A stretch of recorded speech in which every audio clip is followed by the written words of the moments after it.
Your team already knows. They knew it before the meeting started. You hadn't even said a word, and they read the pace. You walked in with it. Your hesitation before answering a tough question. They don't have a name for what they're reading, but they're reading it every single time. You thought that identity work was personal, something that happens in the quiet in your sessions with a coach. You do the work, you feel the shift. Then you show up to lead. What nobody tells you is that showing up is the test, and your team is grading it in real time. We've been tracing what it means to hold your new identity, the tender ground under a shift that is real but unsettled. Today, we take that into the room you actually lead in. Identity work always becomes visible. The people closest to you are the first to see it. They know exactly who crossed the threshold and who got left behind.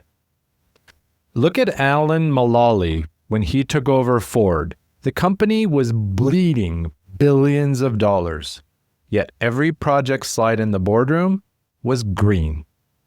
The executives were operating from a survival identity in the old culture, where admitting a problem meant your career was over.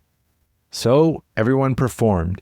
They managed the room instead of telling the truth.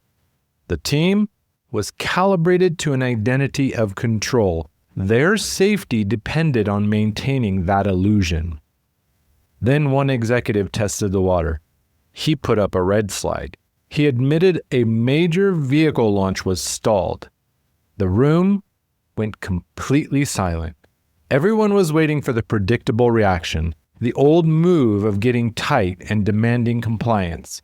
They were grading the leader in real time. Notice if you feel the weight of that silence. That is what happens when you lead from survival. You set the ceiling for everyone in the room. The updated self must show up in you first before it can show up in your team.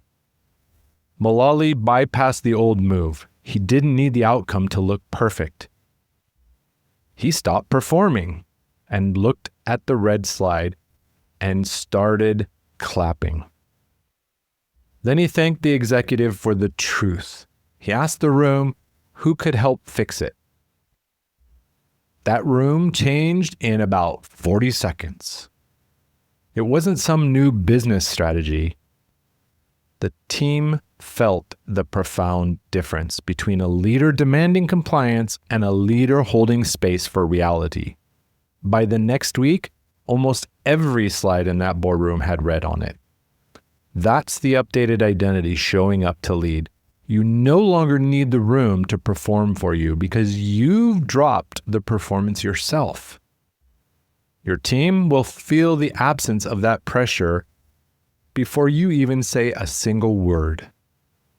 Carry this into your day. Which version of you showed up to the last meeting? How did the room respond? Sit with that. The answer is already in the room's response.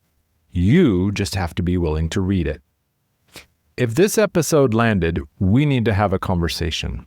Book a no-cost identity clarity call. We will trace this back to what it cost your team.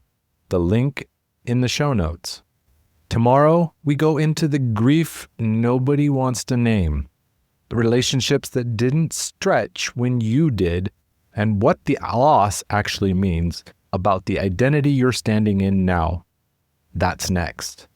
Identity work impacts every room you walk into. With strength and heart, I'm Sean Michael. Stay close.